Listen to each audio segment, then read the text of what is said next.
আমাদের প্রার্থী পরাজিত হয়েছেন, কম ভোট পেয়েছেন অপেক্ষাকৃত।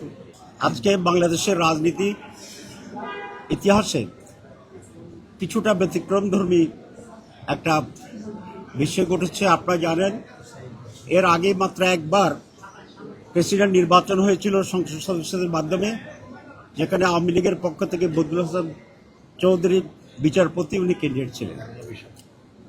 এইবার দুইজন ক্যান্ডিডেট হয়েছে, সরকারি দলের একজন ক্যান্ডিডেট ছিলেন এবং আমরা বিরোধী দল পক্ষ থেকেও আমরা একজন ক্যান্ডিডেট দিয়েছি। আজকে সেটার উপর নির্বাচন হয়েছে। সেই নির্বাচনে আমাদের প্রার্থী পরাজিত হয়েছেন, কম ভোট পেয়েছেন অপেক্ষাকৃত। আর জনাব ফখরুল ইসলাম আলমগীর সাহেব ভোটে প্রেসিডেন্ট নির্বাচিত হয়েছেন। আমরা ওনাকে অভিনন্দন জানাই, যেহেতু নির্বাচিত প্রেসিডেন্ট সকলের প্রেসিডেন্ট। আমরা আশা করি উনি প্রেসিডেন্টের শপথ গ্রহণ করার পর থেকেই একজন নিরপেক্ষ ব্যক্তিতে রূপান্তরিত হবে এবং উনি কোনো দলের পক্ষে কাজ করবেন না। উনি দেশের পক্ষে, জনগণের পক্ষে এবং গণতন্ত্রের পক্ষে অত্যন্ত বলিষ্ঠ ভূমিকা পালন করবেন। এটা জনগণের প্রত্যাশা প্রেসিডেন্টের কাছে এবং এটা আমাদেরও প্রত্যাশা। আজকে যে নির্বাচনটা হয়েছে সেখানে এমপিরা দলের বাইরে গিয়ে নিজের পছন্দের ক্যান্ডিডেটকে ভোট দেওয়ার সেই সুযোগটি ছিল না।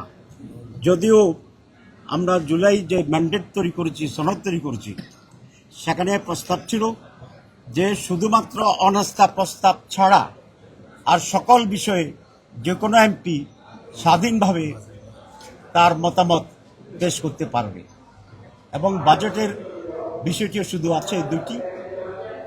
কিন্তু এখন পর্যন্ত যেহেতু জুলাই সনদটি পার্লামেন্টে পাশ হয়নি, সে কারণেই আমরা এই ৭০ অনুচ্ছেদ অ্যামেন্ডমেন্ট হয়নি এবং সে কারণেই যারা ভিন্নমত পোষণ করে তাদেরকে ভোট দেওয়ার সেই সুযোগটা আমরা দিতে পারিনি। এই জন্য আমরা দুঃখিত, কারণ গণতন্ত্র চর্চার জন্য মাননীয় এমপিদের একটা স্বাধীন মতামত দেওয়ার এই সুযোগ থাকা অত্যন্ত দরকার। অবশ্য আমরা এই নিয়ে আমাদের আন্দোলন অব্যাহত রেখেছি।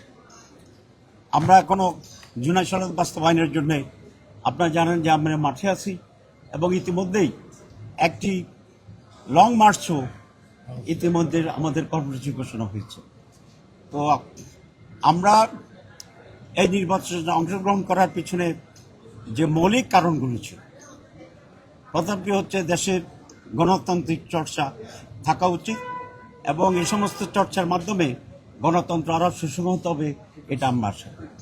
২ নম্বর হচ্ছে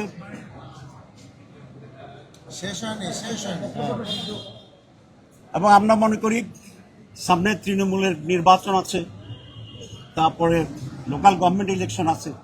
এই সমস্ত ইলেকশনেও প্রত্যেকেই তার নিজস্ব মতামত দেওয়ার সেই সুযোগটি যেন থাকে, সেই ব্যাপারেও আমরা সরকারি দলকে উদ্বুদ্ধ করার চেষ্টা করছি, আমরা দাবি জানাচ্ছি এবং সেটা যদি হয় তাহলে গণতন্ত্র আরও বেশি প্রাতিষ্ঠানিক রূপ লাভ করবে বলে আমরা আশা করি। তো আমরা এটা জানতাম যে আমাদের বিজয় সম্ভাবনা একেবারেই ক্ষীণ, যেহেতু পার্লামেন্ট মেম্বারদের রেশিও ভিন্ন রকম আছে। তারপর আমরা করছি এই জন্য যে যেটা আমি বলেছি, গণতন্ত্রের চর্চাটা এখানে যাতে ভালো হয়।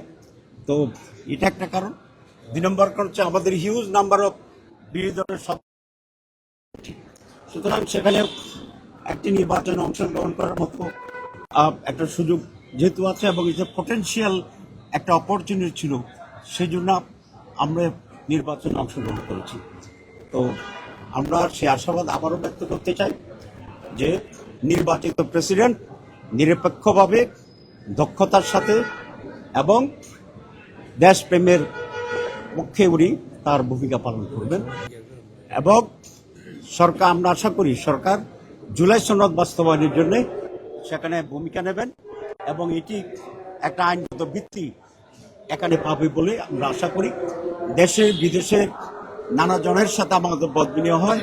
জুলাই সনদের ব্যাপারে এদেশের মানুষ যেরকম ৭০% বেশি এখানে রায় দিয়েছে, ঠিক বিদেশেরও অনেক বন্ধুরা বলে যে আপনাদের এই অ্যামেন্ডমেন্ট এবং পরিবর্তনগুলো বাংলাদেশের ডেভেলপমেন্টের জন্য, গণতন্ত্রের জন্য একটি অপরিহার্য, এবং সেই দিকে তাদেরও এখানে মত এবং সমর্থন রয়েছে।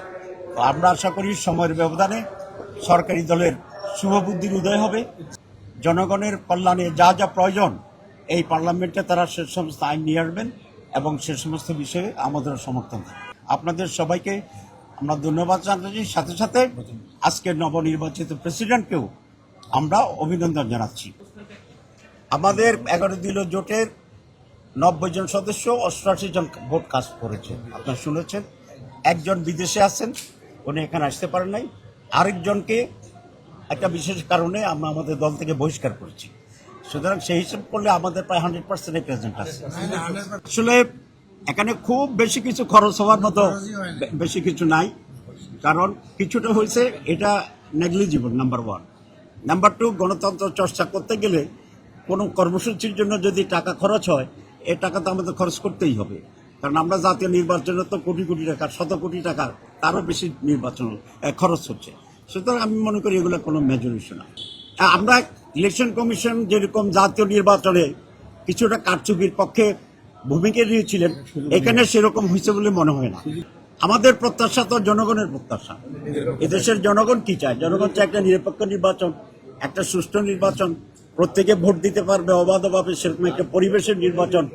তো সেই জন্য আমরা সেই প্রত্যাশা করি যে উনি এখন থেকে কোনো দলকে প্রতিনিধিত্ব করবেন না, উনি নিরপেক্ষ থাকবেন এবং নির্বাচন নিরপেক্ষ হবে, এই ভূমিকা উনি নেবেন, না হলে উনি জাতির কাছে বিতর্কিত হবেন। আমরা তো সেই কারণে জুলাই সনদ অ্যামেন্ডমেন্ট চাচ্ছি, অ্যাপ্রুভাল চাচ্ছি, যাতে করে এই কষ্টটি আর তৈরি হওয়ার সুযোগ হবে না। আর 2 নম্বর হচ্ছে, যিনি রাষ্ট্রপতি হবেন শপথ নেওয়ার সাথে সাথে এটাই ওনার একটা পবিত্র দায়িত্ব, নিজেকে নিরপেক্ষ জায়গায় নিয়ে যাওয়া। যদিও এটা সহজ হবে না, কিন্তু আমি মনে করি ফখরুল আলমগীর সাহেবের মতো লোক যদি সিনসিয়ার হন, সিরিয়াস হন, তাহলে এটা ওনার পক্ষে সম্ভব হবে। Thank you very much.